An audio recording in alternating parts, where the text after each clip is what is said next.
Hello everyone, this is Tom Fox and I'd like to welcome you to episode 25 of This Week in FCPA for the week ending October 7th, 2016.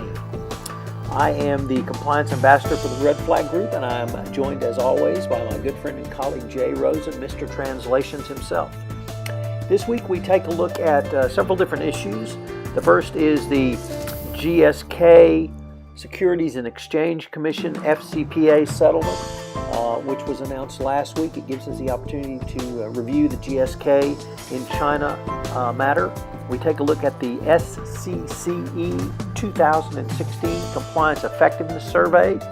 We take a look at clawbacks in the context of those ordered by the Wells Fargo Board of Directors to CEO John Stumpf and Carrie Toldstet, totaling $60 million. We consider the first standalone whistleblower award based upon retaliation by the Securities and Exchange Commission, that against International Gaming Technology, IGT. Jay talks about the interview I did with Professor Sam Buell on my podcast, the FCPA Compliance and Ethics Report. And Jay gives us his weekend update. This is Tom Fox. Thank you very much for listening. Hello everyone, this is Tom Fox and I'd like to welcome you to This Week in FCPA with my good friend and colleague, Mr. Translations himself, Jay Rosen, for the week ending October 7th, 2016. Hello, Jay. Hey, Tom. It is a beautiful fall day here in Southern California, 58 degrees. It's almost the perfect weather, and I thought about taking the call from outside Studio A, but I think there were just too many happy dogs and bird life singing, so we'll do it from inside. Well, Jay, today's recording finds me in Krakow, Poland, where it was a balmy 38 when I woke up this morning. As the Compliance Ambassador for the Red Flag Group, I am in Krakow training Red Flag Group employees. There's a big office here, so I got to come over here and do some training, meet my colleagues in Europe, go to Krakow for the first time, freeze my tuchus off, and remember that, it's not the same weather across the globe as it is in Houston. And I don't know why I can't remember that from trip to trip, but I seem to have trouble doing so. So any preliminary impressions on Krakow? Have you been there before? I have not. I'd been to Warsaw, but not Krakow. So very lovely people, very lovely town, old town.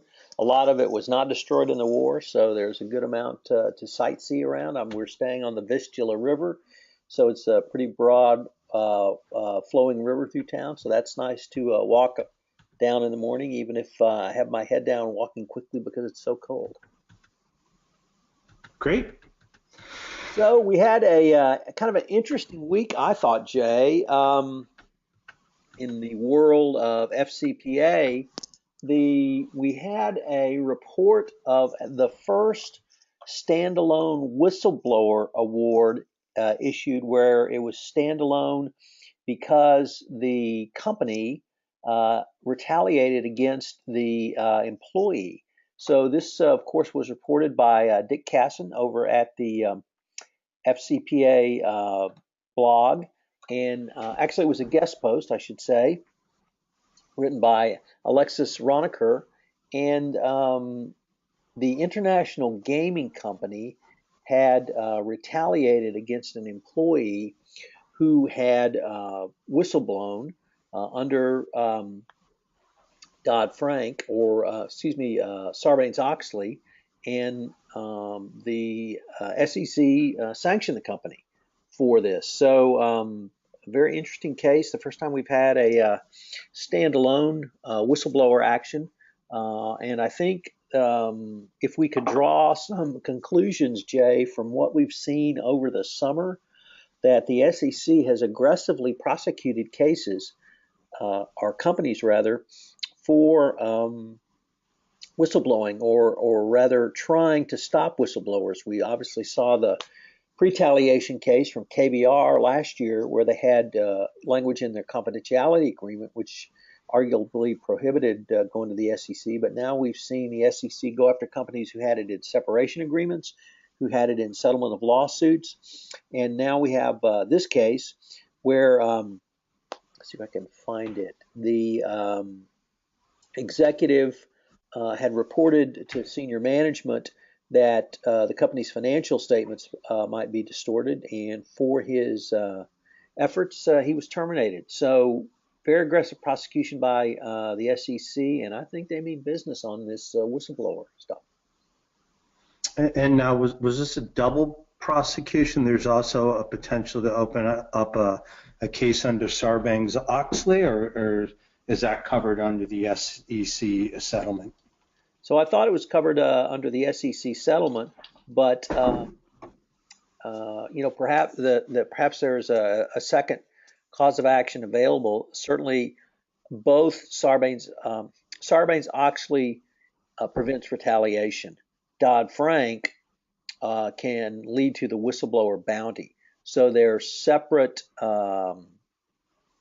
remedies available, but the main difference between the two is that no bounty is available under Sarbanes-Oxley. Okay, and then what are we to think about the relatively small settlement? Is that once again based on the size of the company and what they can handle? Because in the larger scheme of things, well, I guess to me $500,000 is significant, but it's not like some of the other settlements. If 500,000 is not significant, I need to move into become Mr. Translations Junior in prestigious Encino, California. Yeah, so I guess as I say, size is all relative, but it's I think when you look at the quote in here from Andrew Seresny, he says, bringing retaliation cases, including the first standalone retaliation case, illustrates what you said before, the high priority that is being placed in ensuring the safe environment for whistleblowers. So that seems to be the theme of the past couple months, that we're seeing more and more of this activity. Absolutely. So we also had, at the end of last week, a resolution by GlaxoSmithKline of their bribery and corruption case in China. And as you know, this was a long-standing matter originally brought to the attention of Chinese authorities in June of 2013.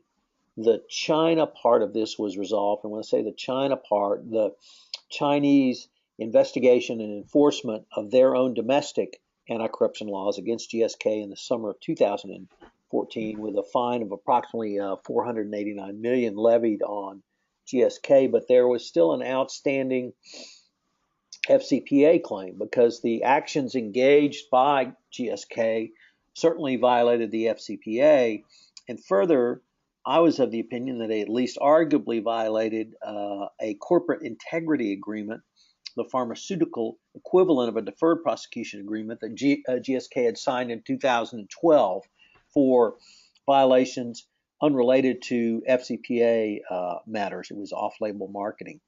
And that fine was, that CIA required GSK to be in compliance with all laws, to have compliance programs around laws. So I thought that arguably violated that corporate integrity agreement. Somewhat surprisingly, at least to me, Jay, GSK got a $20 million fine from the Securities and Exchange Commission, and they got a declination from the Department of Justice. And that's the one that I can't understand how they were able to get the declination. There's no information in the SEC cease and desist order which would tell us the basis of the declination. They didn't get the declination letters that we've seen in either the two cases we talked about last week, HMT LLC or NCH Corp, or any of the other cases from the summer where a declination letter was issued. One could move to the area of opining to say that perhaps GSK got credit for the $498 million that they were fined and probably paid by both the DOJ and SEC. But for GlaxoSmithKline, I think it's the end of a very long and troubled time for them. The fine and penalty, though, is really just a part of the cost to them, because when they started down this path in 2010, 11, and 12, they wanted to bring China by the end of this decade to 20% of their total market share. And their Chinese sales operation has just been decimated. And it's going to take them years to rebuild to even where they were. So the business cost, above and beyond the investigative and remediation cost and this fine here in the United States, there was no profit disgorgement. It was simply a $20 million fine by the SEC. All really portend the dawning of the end of this problem for GSK, with the caveat that the UK Serious Fraud Office has not weighed in with a potential fine or penalty for violations of the UK Bribery Act. A couple things that probably merit discussion is, one, there were at least one or two attempts at the company to self-investigate. Right. And either the internal auditors did not have the sophistication to find the scheme, or they were maybe encouraged to look away. The other thing that seems to be really a bit of a watershed on this matter is that China took a very active stance on prosecuting this. And, I think this is probably, there was a significant amount of cooperation between Chinese officials and the DOJ. So to your point earlier, those other fines that they may have paid, while they were more substantial, I think that was something that the Chinese authorities were interested in enforcing.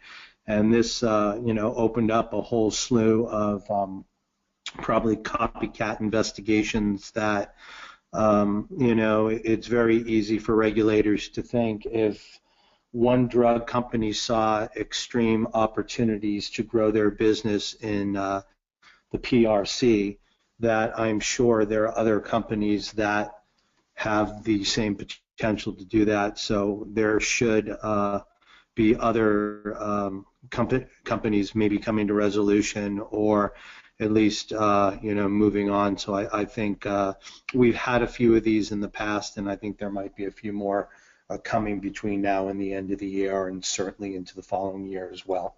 Let me just pick up on a point you raised, Jay, because I think it tells a story of one of the reasons why there was an explosion in FCPA enforcement, and now kind of a growth in global anti-corruption enforcement, and it's the following. At a conference, I think it was the Dow Jones conference, after this case broke, I asked Nat Edmonds, who was on a panel, if he could comment about whether the DOJ had supplied any support to Chinese prosecutors in this matter.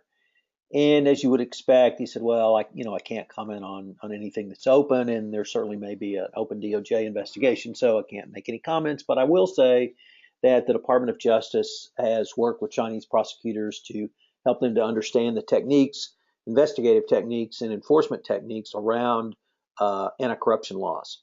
And that, to me, was a clear signal that the Department of Justice had worked with Chinese prosecutors, not necessarily specifically on this case, but they'd worked with Chinese prosecutors to get them in the position that they could bring this type of action. And it really speaks to a larger point that he has made several times over the years, that the Department of Justice worked very hard to train prosecutors across the globe to help in this fight, and that they are reaping the benefits of that training through both increased global enforcement, but also cooperation between prosecutors. So information gathered by Chinese prosecutors may well have made its way to the United States. It may well make its way to the United Kingdom. We know there's exchange of information among other countries' prosecutors. So I think we're really moving towards a more of a global focus on anti-corruption enforcement. And in this case, maybe the first. It's not really opened the gates that we thought it might have back in 2013 or 2014. Nevertheless, it may be a turning point.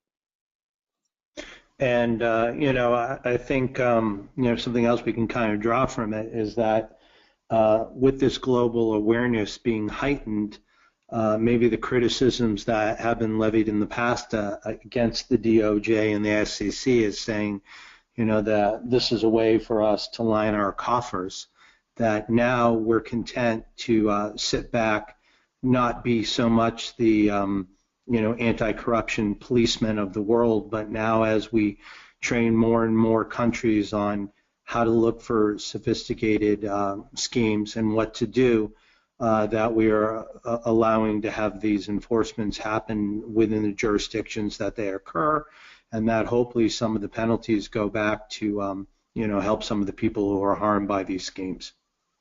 Right. Next, Jay, we had an interesting release by the SCCE, our good friends, of their 2016 Compliance Effectiveness Survey. And there were some very interesting key findings, the first of which was that 83% of compliance professionals surveyed reported that their compliance programs had prevented one or more compliance incidents over the past couple of years. And that is about as clear and as stark an evidence that compliance programs worked and the value of having compliance programs. And the other finding that I found very intriguing, Jay, was the finding that compliance training drives inquiries or reports of wrongdoing over time. And it wasn't simply that compliance officer goes to location and puts on training and develops some sort of personal relationship with the people there, and they are more open to talking to him. It was that because training had been delivered, the training, not the personal relationship or personal touch, that's what had resulted in employee reports leading to action that prevented or stopped wrongdoing. So very, very positive when many commentators and others criticize compliance training as either useless at worst or at best ineffective. But here we have some pretty strong evidence that both compliance programs work and training works. Anything that really struck you or stuck out to you? I just think that I've been in this space for the last 5, starting my 6th year, and I think it's just very encouraging to see what develops over time. And just like we were talking about, how the DOJ has kind of shared its methods globally. We just got back from the SCCE, and there were 1,750 people there. And, with you being honored for your work and what we see every year when we get together with our colleagues, there are more and more professionals getting into this field. There are people with more dark hair and less gray hair who are doing it. So it really seems that not only is this, a career and a profession that people want to get into it, but they are having a positive effect. And I guess the one thing that we need to look at, the 83% again that you quoted was the majority of compliance professionals surveyed who reported that their program had prevented one or more incidents in the last 2 years. And, I think that's a significantly huge amount. And when we're going to talk a little bit about, what happened at Wells Fargo, everyone says, well, this stuff, it's usually post-mortem, it's after the fact. You had a training program, but you didn't prevent it. And I think I also am encouraged and share that number, 83%. So we're talking 8 out of 10 times something has been prevented due to an anti-corruption training, due to a code of conduct. So I think that's a very positive number to look at. So for those of you listening, because this is not a video podcast, when Jay referred to gray hairs, he's speaking of himself, of this duo. I'm not in that category. So that the gray-haired gentleman in this podcast is Mr. Translations himself. Just want to clarify that for our studio audience. With that, let's move over to clawbacks. And Okay. as you know, Jay, I'm a huge classic monster movie fan. I'm writing my first October Monster Movie Fest post where I'm going to talk about Frankenstein and leadership lessons from Frankenstein. I'm going to tie that into our good friend, Mr. John Stumpf, the CEO at Wells Fargo. But he got some somewhat untoward news because the board of directors ordered $41 million in clawbacks from him and 19 million in unvested stock awards from the now retired former head of the consumer banking group, Carrie Toldstet. So $60 million in clawbacks ordered in the Wells Fargo case. It may be a meaningless amount. They're basically clawing back stock awards and compensation that these employees or these executives hadn't received yet. But it's money the company's not going to pay out. So, certainly that should be a positive. I read a couple of different spins on this story. One in the Financial Times entitled Clawbacks Emerge as a Vital Weapon in Finance by Gillian Tett, and a second by Gretchen Morgensen on her weekly fair game column in the New York Times entitled Executive Pay Clawbacks Are Gratifying but Not Particularly Effective. They both agreed that it was really late in the day for the board to be doing this, but nevertheless they applauded the fact that the board did it. But the Tett piece in the Financial Times really viewed this as a positive and maybe even a watershed in terms of clawbacks, that things had really changed. But what intrigued me, Jay, was Tett had I thought, a very scary idea if you're a banker or perhaps a company that is subject to Sarbanes-Oxley where clawbacks are available. And Tett talked about it in terms of Deutsche Bank. And they're, of course, negotiating with the U.S. government to pay a very large fine and penalty. And Tett said that Deutsche Bank could raise 1.5 billion of the amount it needs to settle with the U.S. government by recouping currently unvested compensation awards to its bankers and canceling 2016 bonuses.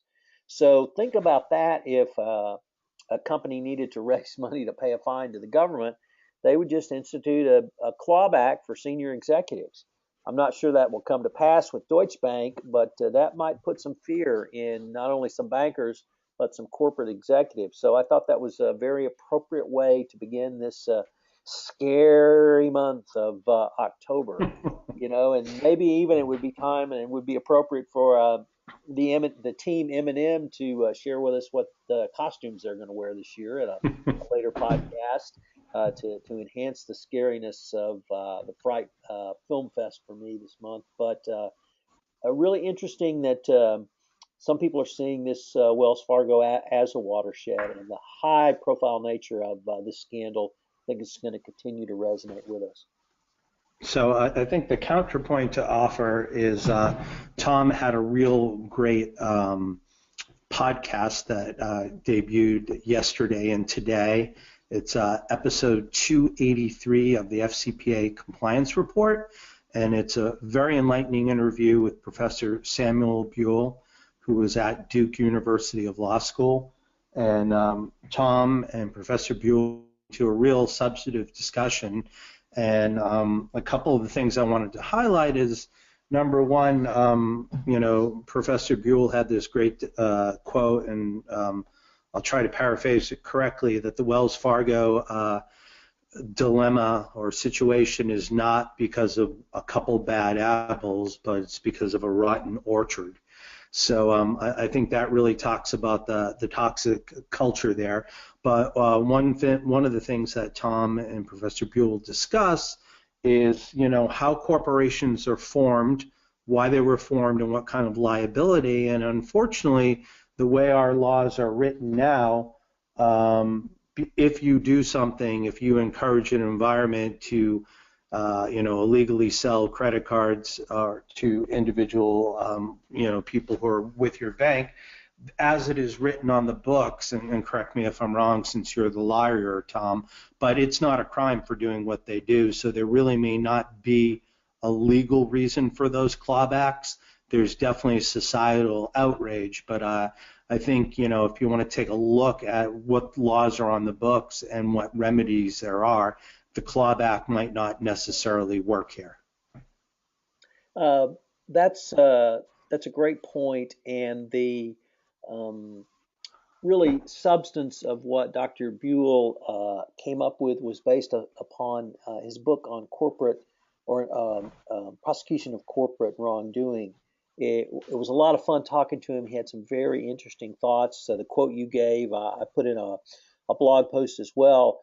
But basically, his point was that the corporate form, the structure of a corporation is designed to diffuse authority, and so that one person can't bring a corporation down, and one person is not going to have all of the liability.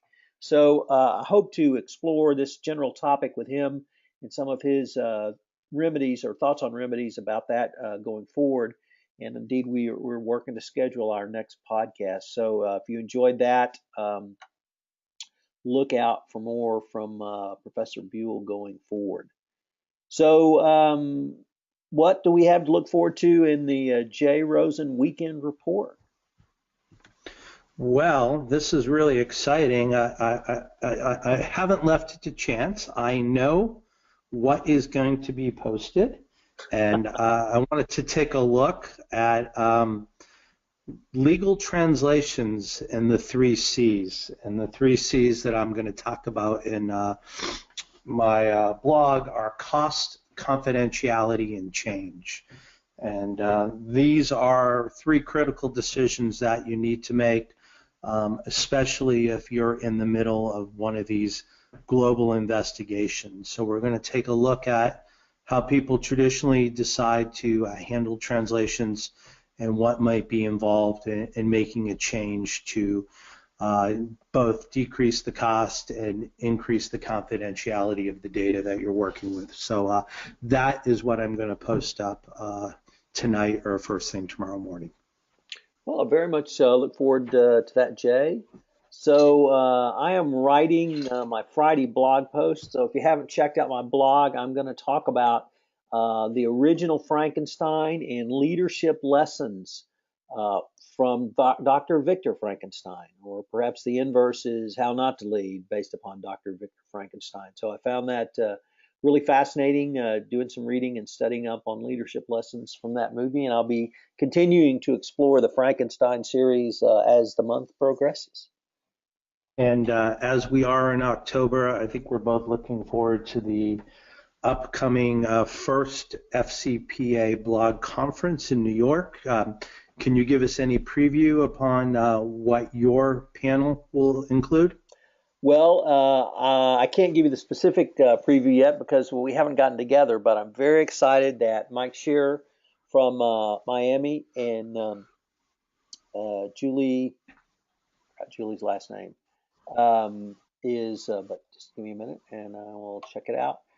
Anyway, we're going to talk about the role of the compliance officer and how that has evolved and continues to grow. And if you never heard Mike before, he is a really profound thinker and speaker about Julie DeMario. I'm sorry, Julie, will be on the panel with us. Mike is really a great thinker about the role of the compliance officer within the compliance profession. He writes about this, he thinks about it. He's got a post up this week on the FCPA blog entitled How Should Compliance Officers Handle the Wells Fargo Scenario? So he's really one of the biggest advocates around the growth of the compliance officer within the compliance profession and some of the decisions you have to make, some of the challenges you have. And so I'm very much looking forward to sharing the panel with Mike, with Julie as our moderator, but we really haven't fine-tuned our presentation yet. I did see that Lanny Brewer, former number 2 at the Department of Justice, will be giving our lunch keynote speech.